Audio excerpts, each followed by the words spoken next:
Hey, Julie and Curie, hello. Welcome, welcome. You guys are right here waiting for me. Sorry.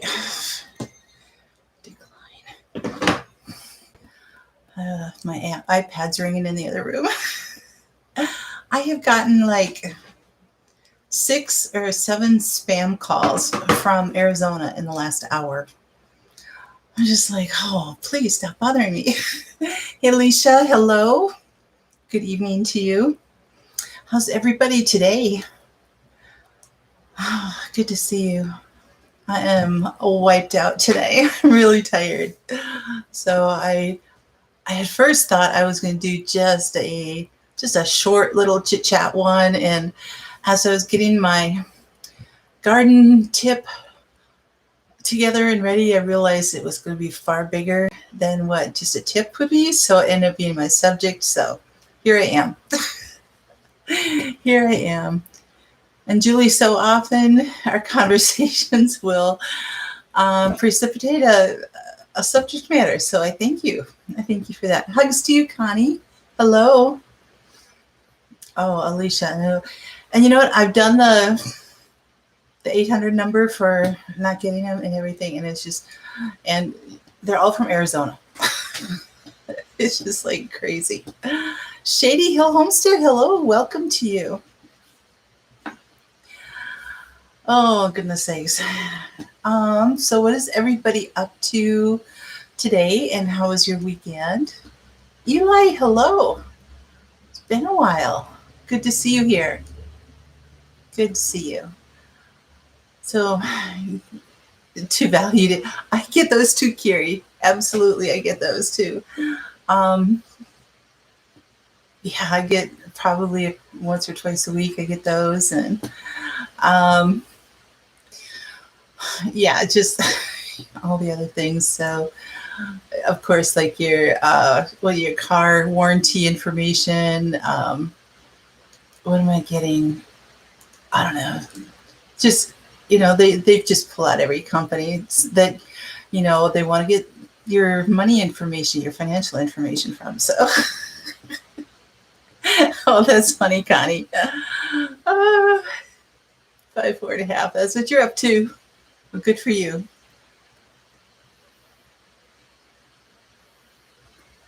Oh, that's interesting, Kiri. Yeah.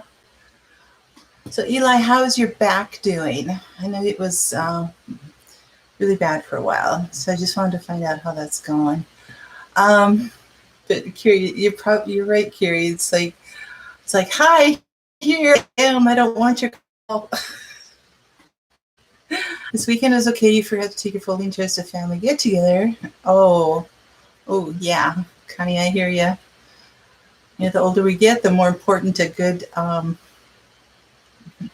good chair and bed and everything is important for the back support and everything. Yep. Oh, that's good, Eli. I'm so glad. So it has been kind of up and down here. The weather today's hot. I mean, not like 100-degree hot, but like 85-degree hot with like 70% humidity. So that still puts it in the feeling like the 90-something. But I was considering doing a live from the garden tonight, but it is so windy out. We probably have 20 to 25 mile an hour winds out there, and you guys wouldn't be able to hear me because it would just be messing with the microphone the whole time, and it would just be like it'd be like, Kathy, we can hear you. So anyway, so here I am in the air conditioning, which is a much better thing for me. Kiri Del Rio, Toyota still needs. Oh, well, don't let them know that you got it somewhere else, right? I know I get things from other manufacturers. I've got a Honda, and it's like, it's not even Honda that's contacting me.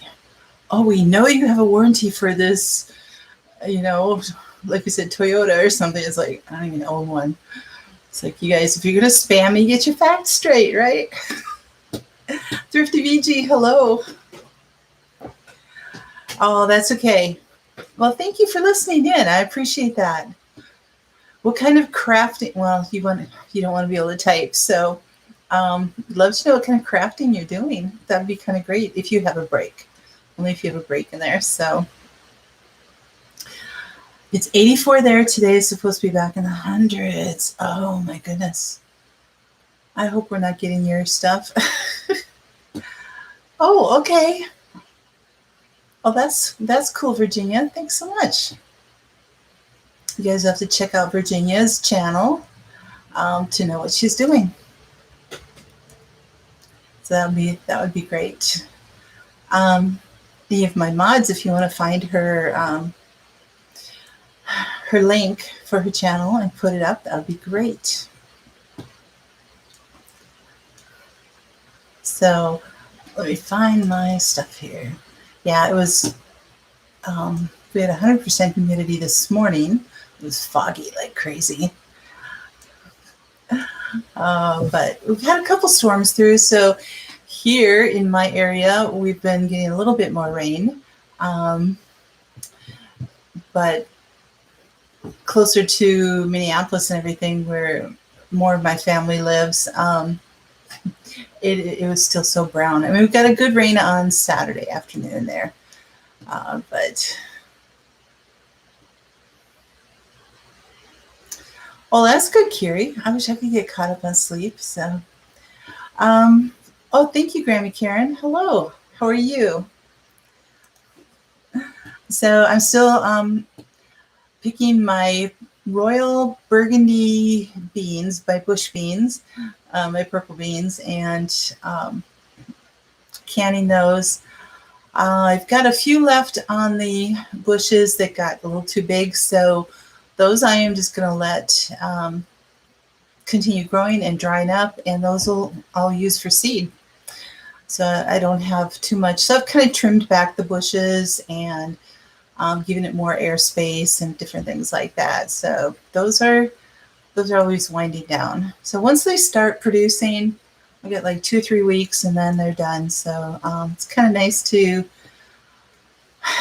get one thing completed and then be able to move on to other things. So yes, it is. And that's kind of one of the things that kind of brought about this subject matter for tonight, was that we've been in such a drought here that my 2 front trees are river birch trees, and they need a lot of water because they have very shallow root systems. And so when it's so dry like this, I have to put the sprinkler on each of the trees for once a week for at least 4 hours. So that's a good bit of water that they're getting. And a couple of weeks ago, we had 2 really good rainstorms. We had a total of maybe 3.5 inches of rain. And so I'm like, well, that's going to be great. And so it's like, I don't have to water this week, right? And so it was about a week and a half after after we had all that rain that I started watering again. But apparently the rain and that gap wasn't enough, because I've lost about at least a third to half of the leaves on the trees. They all turned yellow and they've all been falling. So my front yard is just all golden, which is kind of pretty. But if it were end of September or October, that'd be better. Instead of the beginning of August, it's supposed to be falling off now. 2 Sundays ago, a storm blew the roof off your goat shelter. You trading kids for a new roof? Kids, I hope you mean like goat kids, not you.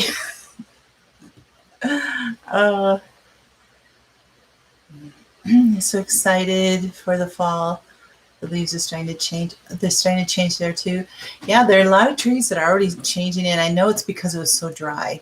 It's a preservation for the trees themselves and everything. So, hey, Howie, how are you? Yes, leaves are great. They are so much more beneficial. We look at them as like a nuisance. They're just falling down. They're getting in the gutters. They're getting everywhere. And, it's a good thing to be able to use. So we're going to kind of head that direction today in a few minutes. But So what else is everybody doing with their garden? Are you preserving? Are things still growing? Are you already done with some stuff and pulling things out? No worries, Caitlin. Hello to you. Please keep your backyard shady and cool. Yeah. And I love having my trees. Yes, for shade and protection and everything. That's so great. Yep, Howie, I think it is. Everybody's hitting that harvest really good. Did everybody get a chance to see my video from yesterday that I did for the canning cabinet? And it's some really funny comments. It was great, though. Sunny Prep was, she's like, oh, and I just went out and bought mine. Just like, oh my goodness. So, yes, Eli, they are a superfood for compost. Absolutely.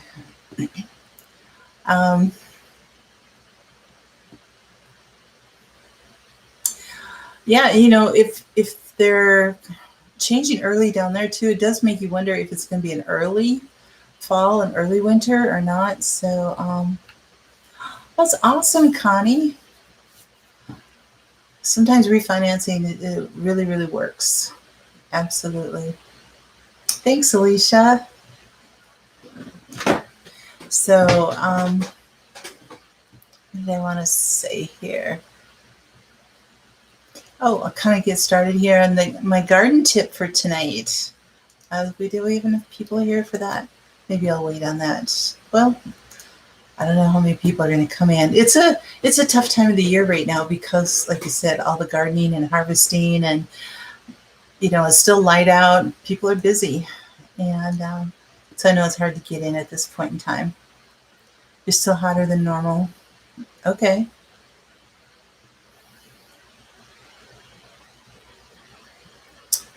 That's very good, Kiri. Yep. That's one of the options I was going to talk about too is like if you're not able to, I mean, if you don't have enough trees in your own yard to give you the leaves that you have, consider different ways of being able to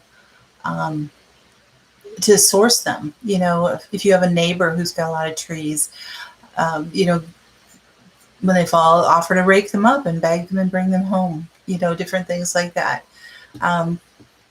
You know, they could, you might get paid for doing that too. So if you go and collect them, you know, somebody might say, well, here, I'll give you $20, $40 or something to rake my, if you have children or grandchildren. So that'd be great. So Howie, you made apple butter. Oh, nice. Oh, that's good. Yes, it is nice to eat fresh. Strawberry custard yesterday. Coconut custard with apple butter. You're going to get everybody hungry, Howie.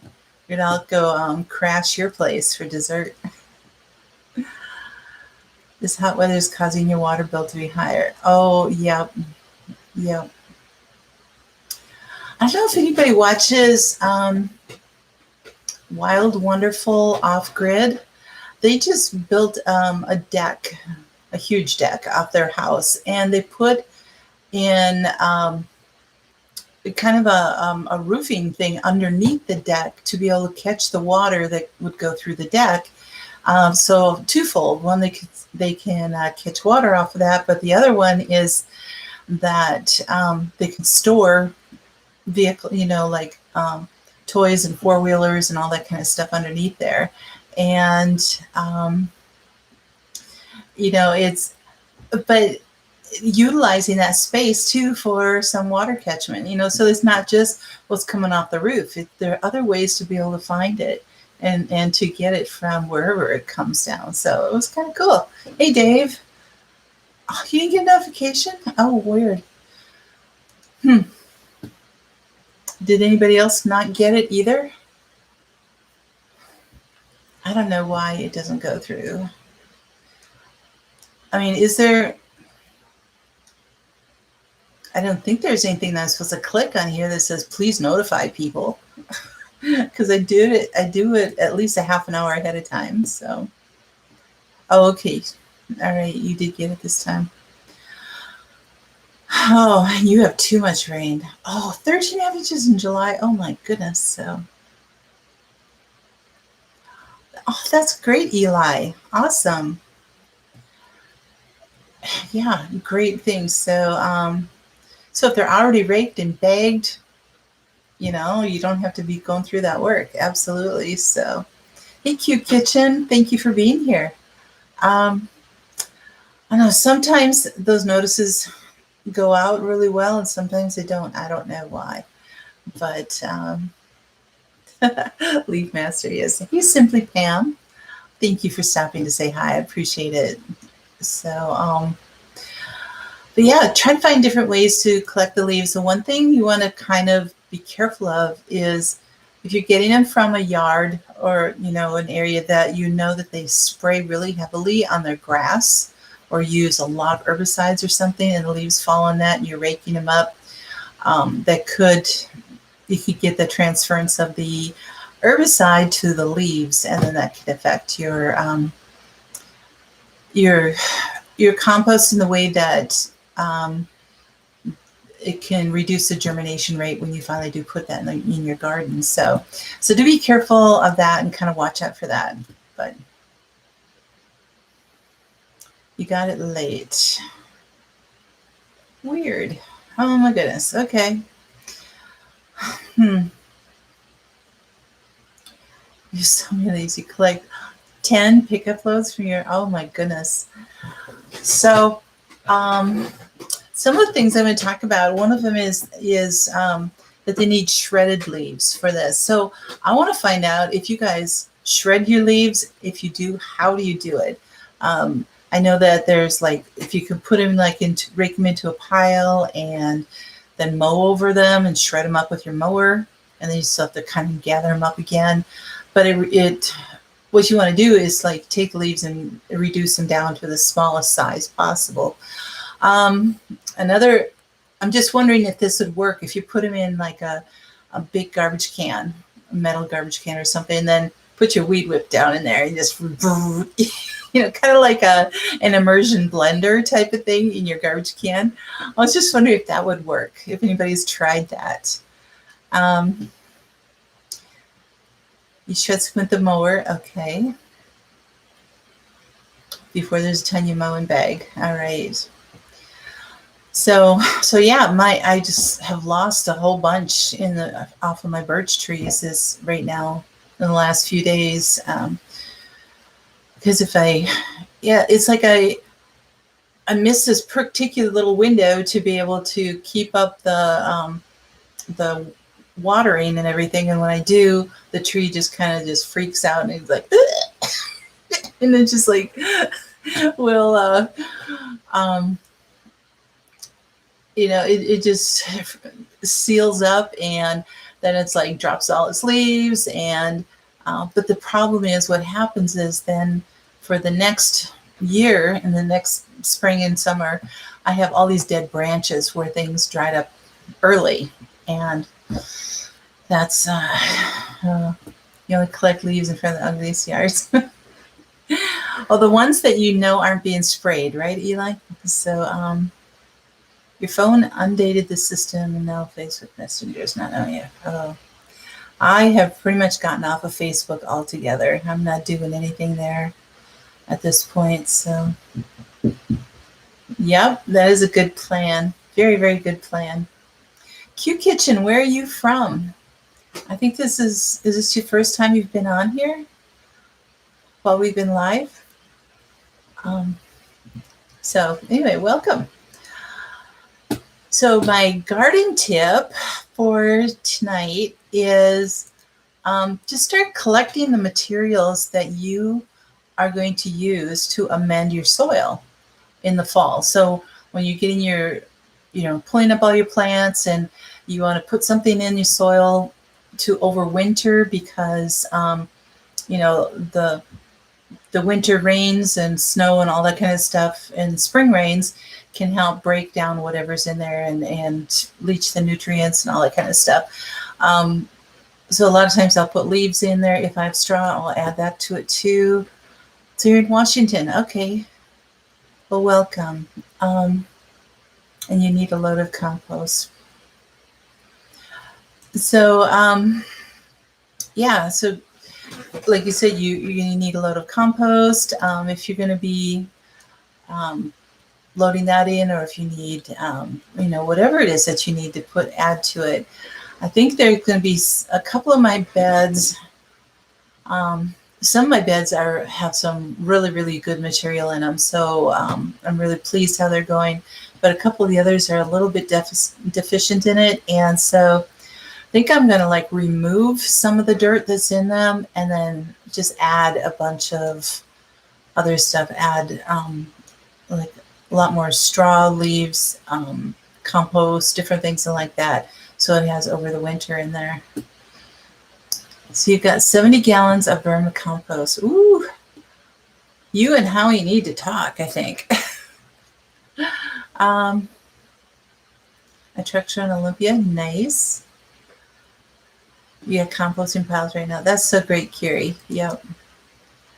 I don't have a lot of things that are producing all through the summer in the way of being able to have a lot of material for composting, but whatever I do, I try to throw in there and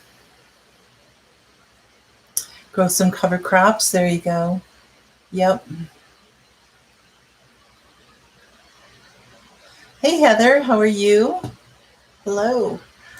So, and yes, if there's any type of manure that you can get a hold of in the fall, that can break down through the winter, or even add that to your compost bin or whatever, and let it work in there. But anyway, try to do that. But start thinking about it now so that they're all ready for when you are ready to go next month or October, whenever you're going to be putting your beds to rest for the winter. Because if you wait until that day when you go to start working on things, go, oh, I need to get a load of composting in, or I gotta go to the store and get this. And then it kind of feels not only more rushed, but everybody and their brother is going to be out there doing the same thing. And you might not be able to get a hold of what you need. So if you can start getting it a little bit at a time now, that works. So, well, for compost, Dave, that's actually not too bad. Not for a whole dump truck load of compost. Because I know that even just plain dirt here, just black dirt, is $70, $75 or something per truckload. So getting good compost, that's pretty cool. You get cow manure from your neighbor. Nice. Heather, we're just talking about kind of what everybody's doing, going through the weather, and our subject for tonight is on our tree leaves and how you can use them and what you can do. So, all right. So in the description below, I put a whole bunch of links for kind of various things. One is on, and a lot of them are how-tos, like how to, sorry, creaky desk here. So, how to compost leaves. Are oak leaves okay to do that? I've got Am I Gardener in there. I've got other, I think I put 3 videos listed in there. And yes, leaves make great mulch too. And again, if you're able to shred them, that's even better. Because one thing about leaves, especially if the leaves are a little bit bigger, but being flat and they get wet, they compact, and they can create more mold issues and different things like that. But in one aspect, for something we're going to talk about, that's a beneficial, but you don't want to have that around your plants, and especially around strawberries. I did that one year. Put a bunch of leaves around my strawberries, and they just matted so flat it killed all my strawberries because they got, thank you, Julie. All right, Dave, we'll see you in a bit. Now, Eli, that's the best way that you can get it. Absolutely. So, so anyway, some of those videos might help you out a little bit. They're on Luke on Emma Gardner has different things about, you know, people talk about you can't use oak leaves for anything. You can't use black walnut leaves. And he kind of breaks it down and shows you exactly how you can use them in a proper way that does give you some benefits and things like that. So you live in the coastal redwood forest, so you don't do anything with it. Okay. So anyway, so we'll start talking about this. So if you're using leaves for compost, they're a great, great benefit. So the trees have, really long roots and they extend deep into the subsoil. And I mean, they can go 30, 40 feet down in there or something. And so they draw in the nutrients and the trace minerals, which have leached out of the upper soil layers. And so anyway, 50 to 80% of those nutrients in there end up in the leaves. And so tree leaves are rich in trace minerals. And they say they're nature's nutrient recyclers, which is kind of cool. So most leaves provide a high carbon source, or the browns for your compost. Remember, every compost needs greens and browns and blacks. So it's kind of a whole combination there, because each one gives the particular nutrients that it needs. So leaves contain varying amounts of nitrogen, lignin, and calcium, but they do take a while to break down, especially if you leave them whole. They can take 1 to 2, sometimes even up to 3 years, depending on the kind of leaf it is, to break down. So that's why we talked about shredding them, either mowing over them or putting them through, if you have a shredder, like not a paper shredder, you break that really quickly.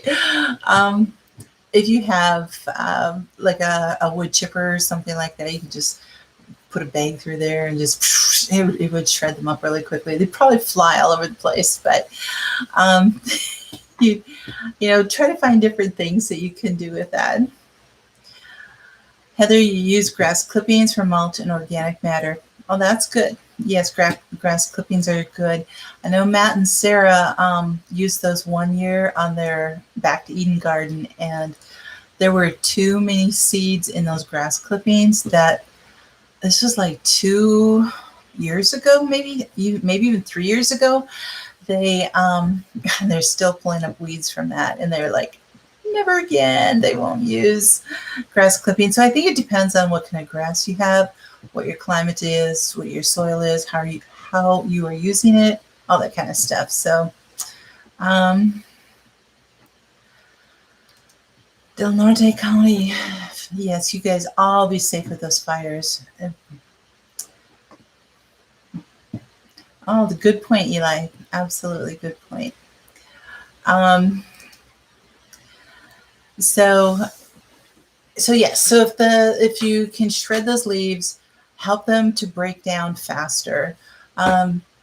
Prepsteader Bob did super soil videos a couple years ago, and one of the things that he has rigged up is an old what do you call it? It's in the sink, the thing that grinds up everything. Oh, I have a brain fart here. I'm sorry. It's the shredder of the food. Hi, Kai Faith Haven. How are you? Anyway, he rigged that up outside so he could put like all kinds of stuff through there, and it just shreds it and just mulches it up. And anything that is really, really small like that, the microbes can eat up and turn into nice, wonderful compost and dirt and soil so much more easily. And the worms can eat it, and it's just like all kinds of things. Hey, Sam. Hello. Hello to you. Thanks for coming in. The bugs are too big in Texas. Move back. Yes, I think everything is big in Texas. I think so. I know, Alicia. I know. There you go. Thank you, Cute Kitchen. I knew it was something like that. Oh, yes. Okay. um, so when you're able to shred them up and everything, it really helps to break down any negative chemicals that would be in there, like in the way of, for oak leaves, for the tannins, the different things like that. The carbon to nitrogen ratio changes because the more it can decompose in that way, and using, I don't know, it just as it decomposes, the nutrients change their composition. And so anything that might be negative in there actually, it converts over to some really beneficial things. And, and it depends on how you use it. If you're going to put it, you don't want to take black walnut leaves or oak leaves or whatever and put them directly on your plants as a mulch. You want to be able to let them dry up a little bit, grind them up, put them through the compost, all that kind of stuff. So can't compost mountain cedar trees. So really watch that one from M.I. Gardner. On it's like myths on leaves, because we all hear about black walnut leaves. Let me see. Yeah, black walnut, eucalyptus. He didn't really talk about eucalyptus, but black walnut and eucalyptus plants have a chemical in them. Let me see what they are. Can't find it now. Anyway, they prevent germination, it says, but it's not the leaves, it's the roots and the fruit of them. So, how he was saying that it's not the leaves, it's the roots and the fruit. So if you leave the nuts laying on the ground with the leaves, it's going to infect the leaves. But if you're able to use the leaves, so I don't know. So, and I'm just passing on information so you guys go watch these videos and read up on them, and you can determine for yourself. But when it gets down to the specific trees and different things like that, some of the best trees to use are ash, cherry, elm, maple, poplar, willow, and linden. I'm not familiar with the linden tree, but those are all lower in lignin, and they're higher in calcium and nitrogen. So, and down in about a year. So they break down fast. They're higher in the chemicals and the nutrients that we need. So the trees that are lower in nitrogen and calcium and take 2 or more years to break down are beech, birch, oak, hornbeam, and sweet chestnut. And magnolia and holly.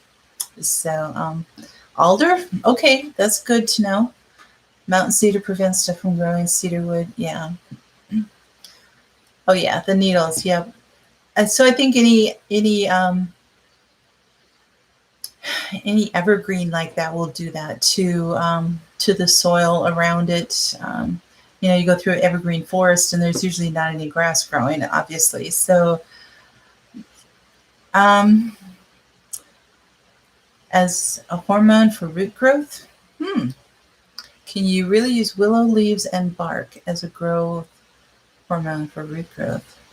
I don't know.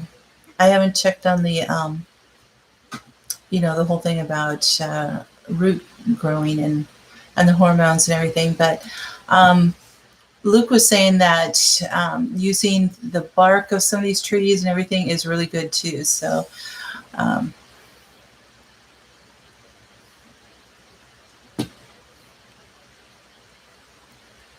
so what did Q say? Oh, okay. Yep. Poplar is the best. Okay. Yep.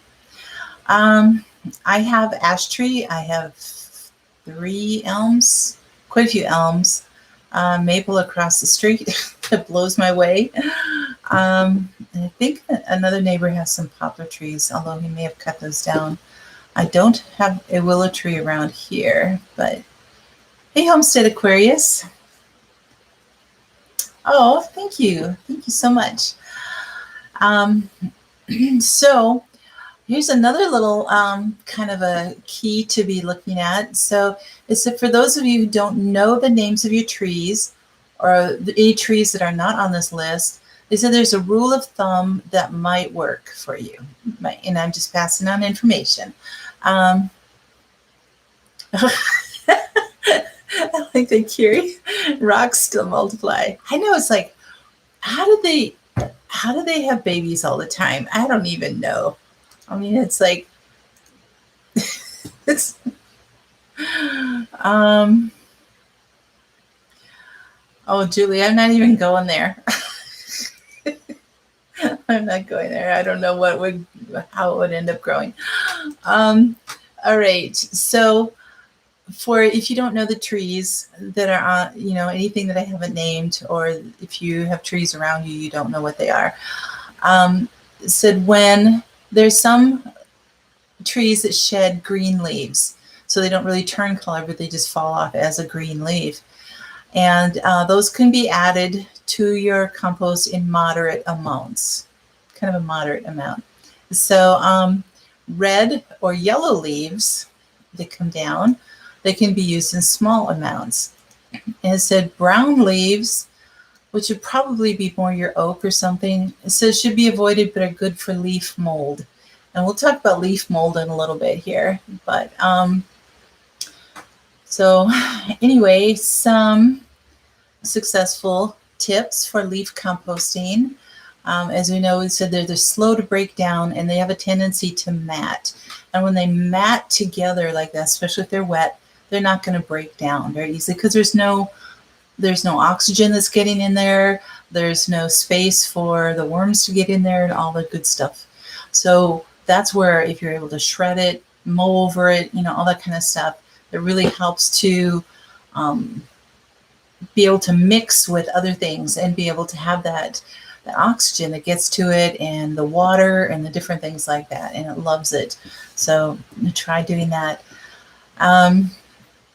So shredding it reduces the bulk of the leaves you have by about 2/3. So if you're thinking, oh, I've got this huge pile, well, if you start, mowing it up, shredding it up, it's like all of a sudden you've got a much smaller pile there that you can end up easily working with. Mix shredded leaves with a high nitrogen source. So and that'll help you get your compost faster and all that kind of stuff. So high nitrogen source, again, grass clippings. You could mow the grass and the leaves together and rake them up. And then you're doing like a twofer right there. So it makes it go a little bit better. Using a shredder, pass both the nitrogen-rich material and the carbon-rich material leaves together. So, yeah. Make the layers thin so as not to get into big problems with matted leaves. So if you're going to layer like leaves, grass, try to throw in maybe some straw or some really thin branches or something like that in between everything so that it helps to provide a little bit more airflow through there. So I know Gardner on TV said it worked, so I tried it. That is funny, Julie. Yeah.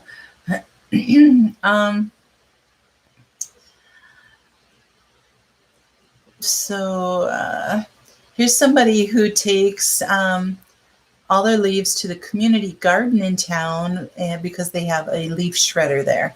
So, if there's different, just find out what's around you, different options, everything. I think probably the most convenient and immediate thing is, just mowing it at that point. Nobody answered about the garbage can with the weed whip in there. So I'm just wondering if you think that might work or not. Nice chaotic mix is best. Absolutely. Another way you can do it is to put your leaves in, bag them up and store them that way. And then you can end up, putting them fresh into your garden when you're mixing that up for the winter or something like that.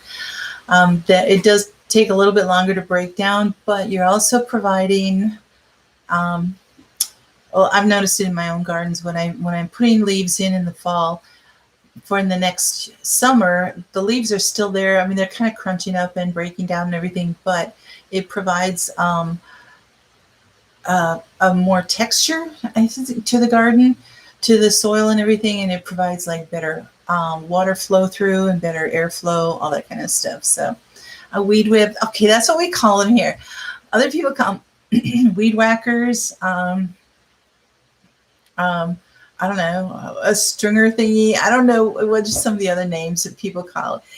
It's the thing that you go along.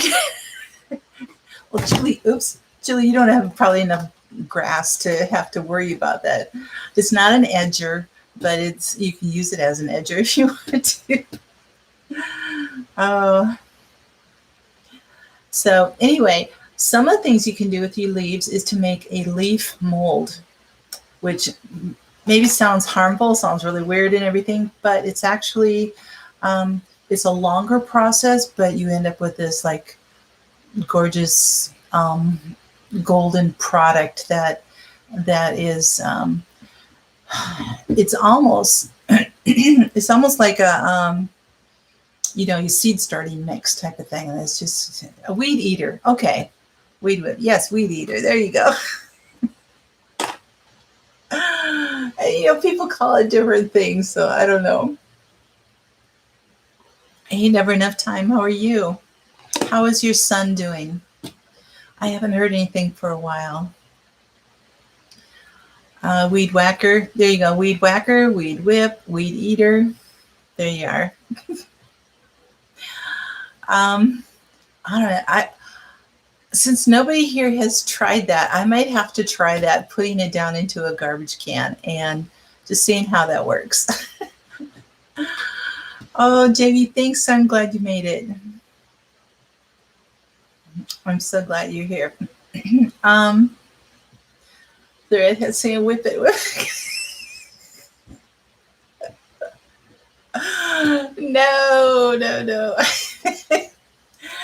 But I could just picture, just putting, filling up at least halfway or something and just putting my weed eater down in there and just like, just grinding it up and watching it go. It'd probably all fly back out in my face or something, but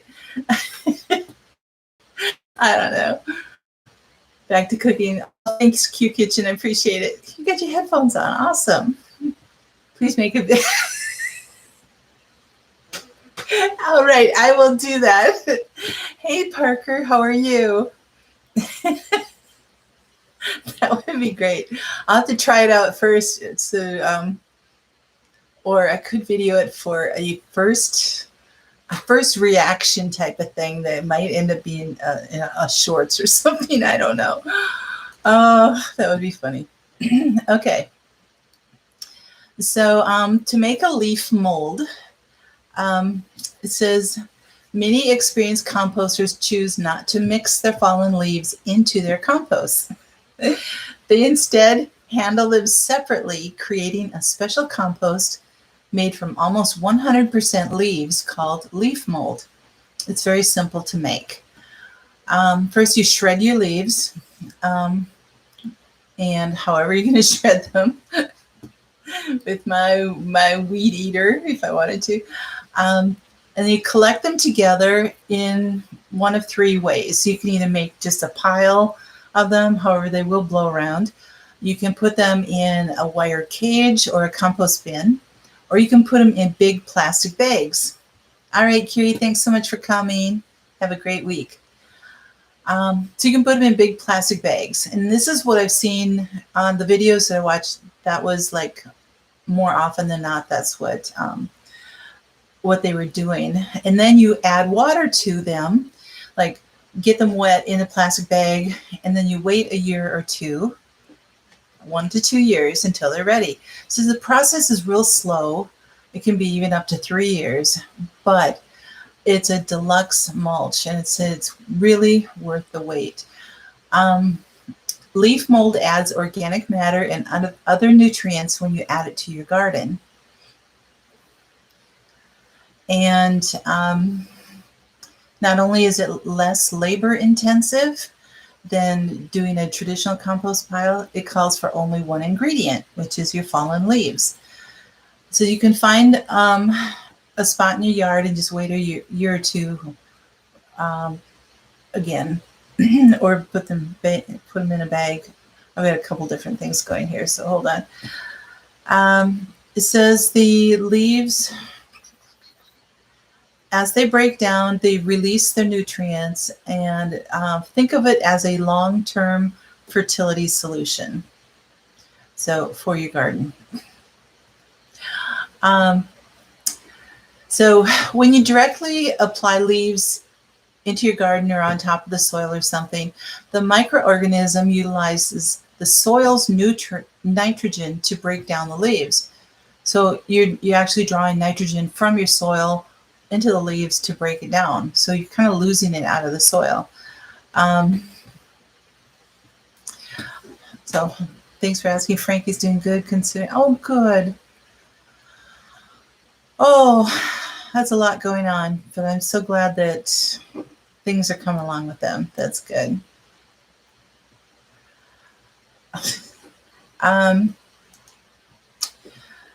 What is it? If you're growing plants the same time that you're applying leaves to your garden, it can result in a nitrogen deficiency in the plants. So do think about that one. So we know that leaves have a high level of carbon, which is a carbohydrate that provides energy. The energy increases the development of bacteria and fungi in the soil and uses up the nitrogen. So as the leaves continue to decay, carbon levels decrease and nitrogen levels increase, and eventually brings more nitrogen availability to the plants. So that's why you really kind of want to have them separate, breaking down first before you are applying anything to your garden in that way, and to your plants anyway. Leaf mold brings many benefits to your garden soil, such as adding organic matter, which increases your water holding capacity, feeding the soil food web by increasing the biological and worm activity, keeping your plant's roots cool by regulating soil temperature, moisture, and retention, slowly releasing nutrients and fertilizing your plants, help to increase the yield. It builds healthier plants to boost disease resistance, and it improves the soil structure that helps with drainage issues. So it says that the leaf mold is ready when it looks like a black-brown spongy material, and it's crumbly, and it smells like you're walking in a forest. So that's what you want to get. So, oh, that's awesome, Thrifty VG. So glad you finished that. That's good. So let me see here. Yeah, making leaf mold is an easy way to get your children involved in learning how to reduce, reuse, and recycle. So you can have them rake the leaves, have them jump around and play in them. That kind of crushes them up a little bit too. So again, if you can do it once the leaves dry up on the ground, that will help out a lot. So anyway, as fall comes, as we're all losing our leaves earlier, that might be something to think about. And yes, I will keep in mind having to try that. My weed eater in the trash can. So, all right. So again, below the video, there's a whole bunch of links for all the stuff that I've been sharing with you guys. Some videos that I just picked out a few random videos, and that looked pretty good. I mean, I did watch them and everything, and you could certainly get on and watch a lot more if you need more information, but that should help you get a good idea of what you can do with them, how you can use them, all that kind of stuff. So you also got the surgery date for Frankie's cranioplasty. Oh, I hear you. Bubble, there's a lot of good uses for bubble wrap, just like with duct tape. So what a thing to be going through. I think Dave is still gone, so I wanted to ask him about his son too, because his son was in an accident also. You guys just stay safe out there. There's too many things going on. Oh, sorry to hear about all that. All right, my prep tip for the night is, as we're thinking about a fall for our garden and the different things that we need to get ready and to gather to prepare for that, also think about the things that you need for this winter ahead. And of course, it depends on your climate.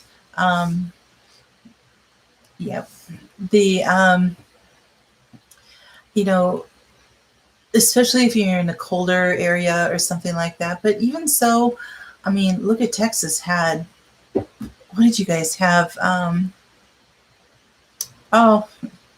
Well, Eli, I don't know how long you were gone, but I was talking about leaf mold, making a good leaf mold. So you might need to go back and listen to that.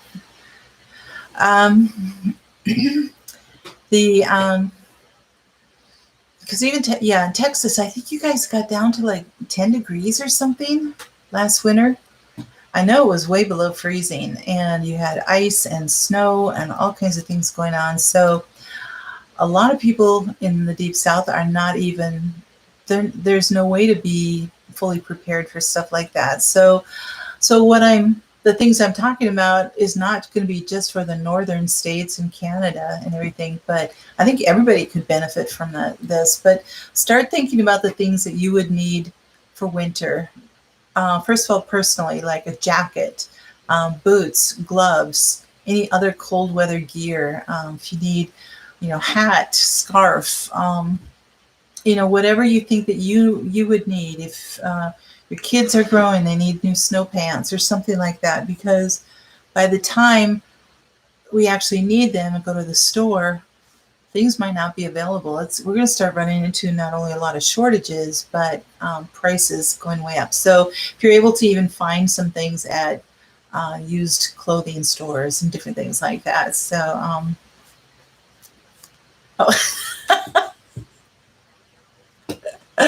Heather, that's funny. That's great. Okay. Never enough time. I was actually thinking about that when I said that, but I wasn't going to add to that. That's funny. Aluminum foil. Oh, goodness sakes. Yeah, no, it was great. Yep, I'm going to be doing a weed eating video in a trash can. I can't believe that I've gone down to that level. But it'll be funny. Hey, Glenn, how are you doing? That is true. I have not seen anybody driving in a convertible in the middle of winter. Yeah, I think at least the natives are a little bit smarter than that. And earmuffs are not going to do it. You'd need a full Eskimo parka. The big hood that's got like this little thing here that comes out about a foot from your face. Just get a little oxygen in there, a little light. So anyway, any other cold weather gear that you'd need for your area. And then also any type of snow removal items. If you never have a shovel around and all of a sudden you've got 10 inches of snow that have showed up on your doorstep, and it's like, and I don't know if they would even sell shovels in the South, but there's something to kind of check around about it. You can always order it on Amazon. They'll get it to you. Any blankets, if all of a sudden you're short in blankets, or what you have has gotten really thin and worn, and they just aren't keeping people warm. You know, if your power goes out and you have no way to stay warm, think about what you're going to need to wrap yourself in to be able to stay warm for a day or two or three or whatever it is. So anyway, start thinking about those. Just don't wait until it actually happens. So salt for ice, that's a very good one. Used to drive in your convertible. The heaters work great. Well, probably not in northern Minnesota, though, when it's like 30 below zero. I don't know, unless you did.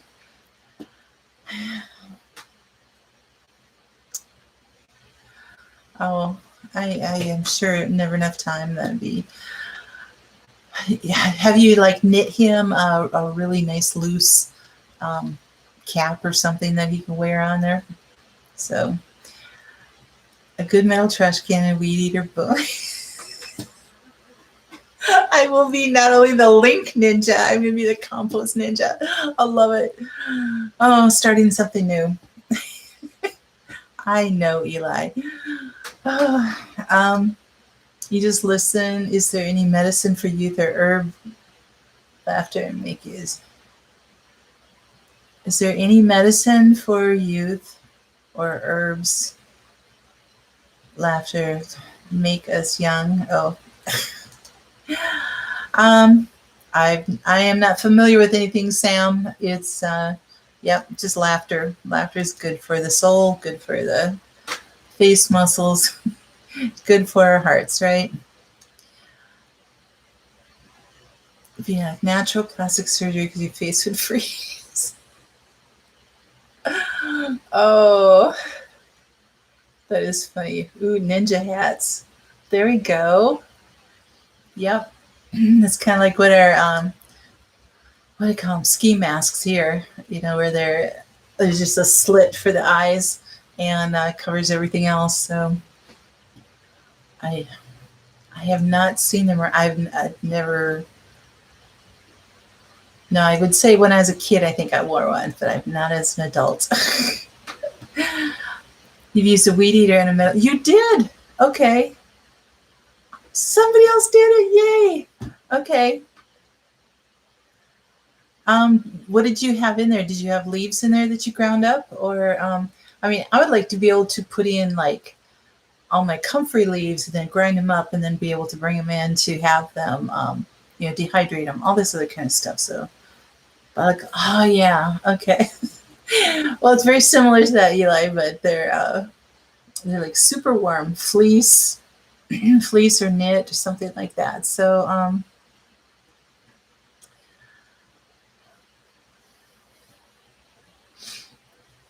you guys, I just want to thank you so much for being here. You guys check out my moderators. Some of you have channels and some don't, but they're I have great mods and they're always here on my back. Oak Knob Farm, kind of, he had his neighbor show up, so he had to leave. But yes, it'd be like a giant immersion blender. Exactly. I'm pretty good with my immersion blender, so I could fashion something that would be like a cover with a hole in the middle of it that I could just kind of put in there so nothing would fly out, and I could just like put. I got some thinking to do here, so I'm gonna try to crazy mud. Oh, you guys. Well, thank you guys so much for coming. I really appreciate it, and you have a great week. It was so good to see you and talk with you guys. And it's been a pleasure. It's fun to see some new faces on here, some new people. Thanks, Eli. God bless you too. And you guys take care. God bless. And always have hope. Talk to you later. Bye. Oh, and if you haven't seen my video from yesterday on building my cabinet, God, check it out. It's a long one, I know, but it's worth it.